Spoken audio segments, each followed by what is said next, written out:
بے دھڑک لے جا. ہائے کبھی قرآن کی 2 آیتوں سے کام بن جاتا تھا، اب سارے قرآن سے میرا تیرا کام نہیں بنتا. قصور قرآن کا نہیں ہے، یہ میرا تیرا ہے.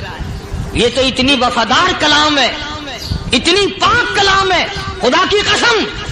ہزاروں رجسٹروں کے گتے، ہزاروں چائے کے ڈبے، ہزاروں مٹھائی کے ڈبے، لاکھوں کروڑوں دوائیوں کے ڈبے گندے نالوں پہ، کوڑیوں پہ، روڑیوں پہ پڑے ہیں، اور جس گتے نے قرآن کے ساتھ یاری لگا لی، خدا کی قسم کوئی آدمی بغیر وضو اس گتے کو بھی ہاتھ نہیں لگا سکتا. ہزاروں نہیں لاکھوں کپڑے مارکیٹ میں پڑے، پر جس کپڑے نے قرآن سے یاری لگا لی، جو کپڑا جسدان بن کر قرآن پہ چڑھ گیا، لوگ اس کو بھی چومتے ہیں، اور چومنا چاہیے. یارو کپڑے نے قرآن سے یاری لگائی تو کپڑا عظمت والا بن گیا، گتے نے یاری لگا لی تو گتا بن گیا. ہزاروں قسم کے کاغذات روزانہ ذلیل ہوتے پھرتے ہیں، جس کاغذ پہ قرآن لکھا گیا وہ عظمت پا گیا، جس سیاہی سے قرآن لکھا گیا وہ سیاہی عظمت والی بن گئی. ارے اگر مسلمان قرآن کو اپنے اندر پیدا کر لے، اس کی عظمت کو بسا لے، اس کو اپنا لاہ عمل بنا لے، اس کو اپنے سر پہ رکھ لے، تو کیا یہ بندہ قرآن کے ساتھ وفاداری کرے تو قرآن کیا خیال ہے قرآن بے وفائی کر دے گا؟ یقین نہیں، یقین اصل بات اعتقاد کی ہے. یقین کا تو یہ عالم بنا ہوا ہے کہ اگر کوئی چوری کا معاملہ ہو جائے اور کسی پر شبہ ہو، اگر اسے کہو کہ قرآن اٹھا دے تو دیر نہیں لگائے گا، اور اگر کہے کہ فلانی خانگاہ کا کنڈا مار دیا کہ یہ کام میں نہیں کرتا. خانگاہ کے کنڈے پہ ایمان ہے، قرآن پہ ایمان نہیں. اس پر یقین ہے کہ پیر اندھا کر دے گا، اور یہاں یقین نہیں کہ جس خدا نے پیدا کیا اگر میں نے جھوٹا قرآن اٹھایا تو وہ برباد کر دے گا.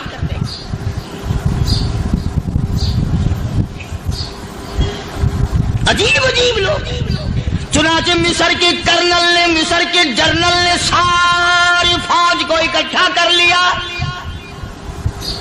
اس نے بھی یہ بات تو نہیں کہی کہ فاروق اعظم کو دوبارہ خط لکھتا کہ حضرت یہ تو 2 آیتیں آپ نے لکھی، یہ تو سارا قرآن روز پڑھتے ہیں، پر بنے گا کیا؟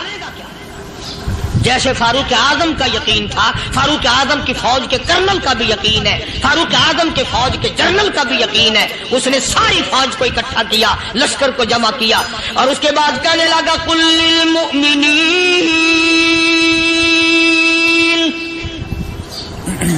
یغضوا من ابصارکم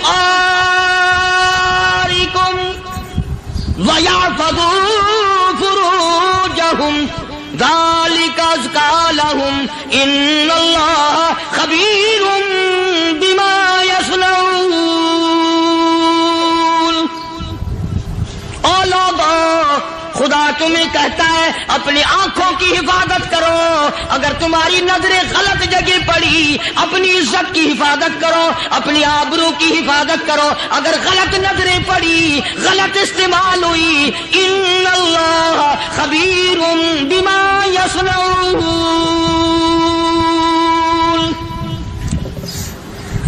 اللہ پاک تمہارے ساتھ ساتھ ہے، وہ ہر چیز کو دیکھتا جائے گا، وہ ہر چیز تمہاری دیکھے گا. چنانچہ تاریخ شاہد ہے، ابن حشام نے لکھا ہے، ابن خلدون نے لکھا ہے، اور کئی مورخین نے لکھا ہے کہ جب مسلمان جنرل نے، مسلمان کرنل نے اپنی فوج کو قرآن کی 2 آیتیں سنائی اور اس کے بعد حکم دیا چلو، تمام کا تمام لشکر چل رہا ہے. ادھر ڈھول بجا، دھماکے بجے، گانا شروع ہوا، گانا بجانا شروع ہوا، ساری فوج نکل گئی، سارا لشکر چلا گیا. لڑکیوں نے دیکھا کہ یہ تو ختم ہو گئے، نیچے آواز دے کے کہنے لگی اور جانے والوں یہ ساری فوج کئی اندھوں کی فوج تو نہیں.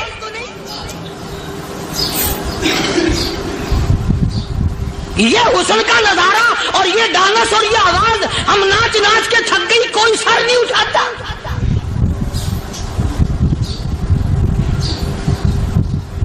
اور آج دیکھ لیں آپ، ہر گھر کے اوپر وہ لگا ہوا ہے ایریل، لعنت کا ایریل لگا ہوا ہے، لعنت کا ایریل. حاجیو تم کیا کہتے ہو کہ ہمارے گھر کا اس میں کیا بگڑے گا؟ خدا کی قسم وہ بگڑتا ہے، وہ دیمک لگتی ہے، وہ تباہی پھرتی ہے، تمہیں پتہ بھی نہیں چلتا. تم نے کیا سوچ رکھا ہے؟ مسلمان کرنل کے حکم پہ ساری فوج نکل گئی. ناچنے والی گانے والی لڑکیاں عیسائیوں کی حیران ہیں. کیا ہوا؟ لاکھوں کی تعداد میں فوج گزر گئی، کوئی نگاہ اٹھا کے نہیں دیکھتا. ایک مسلمان سپاہی گزرتا گزرتا نیچی نظریں کیے کہنے لگا سر کیسے اٹھائے، نگاہ کیسے کوئی اٹھائے گا؟ یہ سارے کے سارے اللہ کا قرآن سن کر آئے ہیں.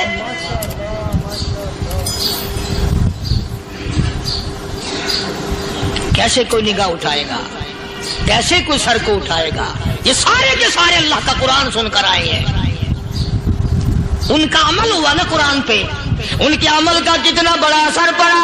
مورخین نے لکھا، ابن حشام لکھتا ہے عیسائی لڑکیوں نے چھلانگیں لگا دی، کوٹھی سے نیچے آ گئی، کہنے لگی عام مسلمانوں وہ قرآن ہمیں بھی سنا کے جاؤ جس میں اتنی اسپرٹ ہے، اتنی طاقت ہے، جو حسن کے نظارے سے روک دے، جو گانے بجانے سے روک دے. یہ تو آدمی کے دل کا سکون ہے. نہ گانا سنتے ہو نہ حسن کا نظارہ کرتے ہو. جاتے والے یوں نہ جاؤ، ہمیں بھی وہ قرآن سنا کے جاؤ.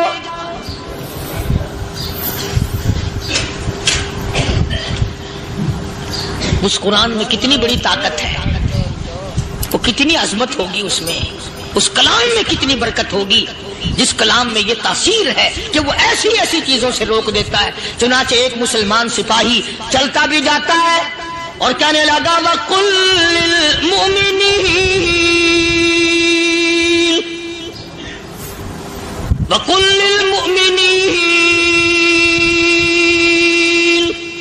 قرآن کی آیت پڑھ کے سنائی. سینکڑوں نہیں بے شمار لڑکیاں ایک مسلمان کی زبان سے اللہ کا قرآن سن کے کہنے لگی اور جانے والوں چھوڑ کے نہ جاؤ، ہمیں بھی کلمہ پڑھاؤ.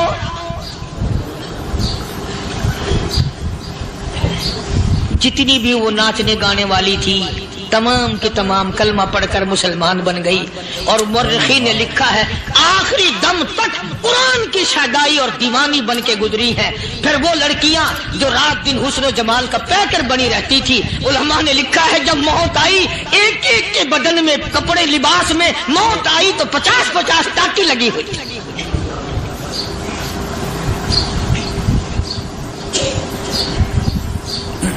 بظاہر تو آج بھی بڑی جھاڑا پنجی ہے، بڑی صفائی ہے، بڑی دوڑ دھوپ ہے. اسی کو مجذوب الاعلان کہتا بظاہر تو ہر شے میں بے حد صفائی، مگر دل میں ہے گندگی انتہائی، کبھی اس کے دھوکے میں آنا نہ بھائی، یہ سب ہے رعائی، یہ بس ہے رعائی. یہ تو چیز ہی کچھ نہیں. بڑے بڑے دھندے ہمیں پلٹتے دیکھے، بڑے بڑے نظام بگڑتے دیکھے. محمد عربی صلی اللہ تعالی علیہ وسلم کے دربار میں بڑے بڑے لوگ آتے تھے. اللہ غنی، نگاہ نبوت نے جس کو رنگ دیا سبحان اللہ، پھر قیمت جو بن گیا وہ اسلام کی دولت سے پیچھے نہ ہٹا. کوئی پیچھا پھر کے دیکھا ہی نہیں کہ ہم کیا کر رہے ہیں. ایک لذت تھی، ایک کیف تھا، ایک سرور تھا صحابہ کرام. کہاں سے وہ چیز ہم لائیں؟ کیسے ہم میں وہ چیز پیدا ہوگی؟ جنگ بدر ہوا، بڑی بہترین بات ہے، توجہ لکھ کے لے جاؤ، انشاءاللہ قبروں میں دعائیں دو گے. جنگ بدر ہوا، 70 سے زیادہ کافر پکڑے گئے، مدینے میں پکڑ کے قیدی بنا کر کے لائے گئے. تنگ دستی کا زمانہ ہے، 1 سال نہیں ہوا مسلمان گزر کے آئے تھے، مار کھا کے آئے، پریشان ہو کر آئے، دن دولت چھوڑ کر لوٹا کر آئے. ان کے پلے کیا تھا؟ شام کا وقت ہوا، مدنی کریم صلی اللہ تعالی علیہ وسلم نے مسجد کے دروازے میں کھڑے ہو کر اعلان فرما دیا کون ہے، کون ہے جو میرے مہمانوں کو کھانا کھلائے. اور وہ مہمان کوئی شہنشاہ نہیں تھے، ہیں بھی کافر، ہیں بھی اسلام کے دشمن. آئے بھی صحابہ کرام کو مارنے، میدان جنگ سے پکڑ کے لائے گئے، جنگی قیدی ہیں۔ اس نبی کی طرف کبھی منہ کیا کر جس نبی کا تو غلام ہے، امتی بڑا پھرتا ہے۔ فرمایا کون ہے جو میرے مہمانوں کو کھانا کھلائے؟ صحابہ کرام میں سے کسی نے 2 پکڑ لیے، کسی نے 1 کو ساتھ لے لیا۔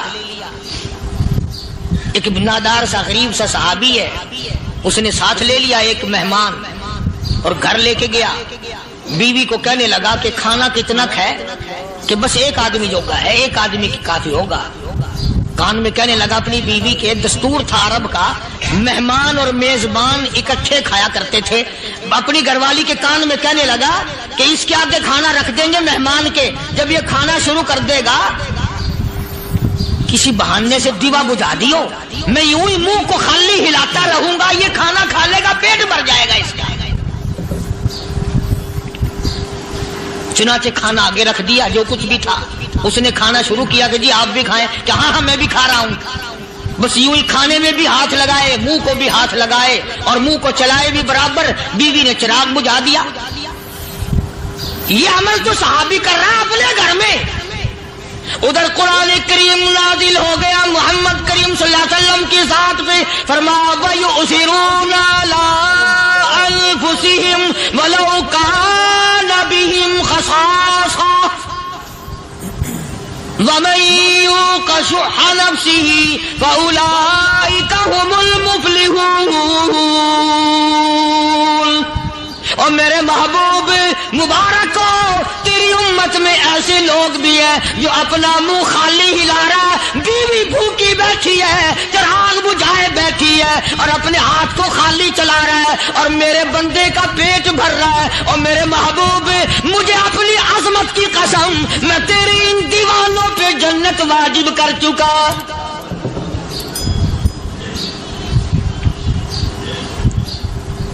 اب حضور صلی اللہ علیہ وسلم نے تو ان کو نہیں سکھایا تھا کہ تو جا کے ایسا کرنا، قدرتی مزاج ایسا بنا دیا تھا۔ دوستو بیان کیسا لگا کمنٹ میں ضرور بتانا اور اپنے دوستوں کے ساتھ شیئر ضرور کرنا۔ اللہ ہم سب کو اس بیان پر عمل کرنے کی توفیق عطا فرمائے۔ تو دوستو پھر ملتے ہیں اگلی ویڈیو میں، جب تک اپنا خیال رکھیے، ہمیں دعاؤں میں یاد رکھیے۔ السلام علیکم ورحمۃ اللہ وبرکاتہ۔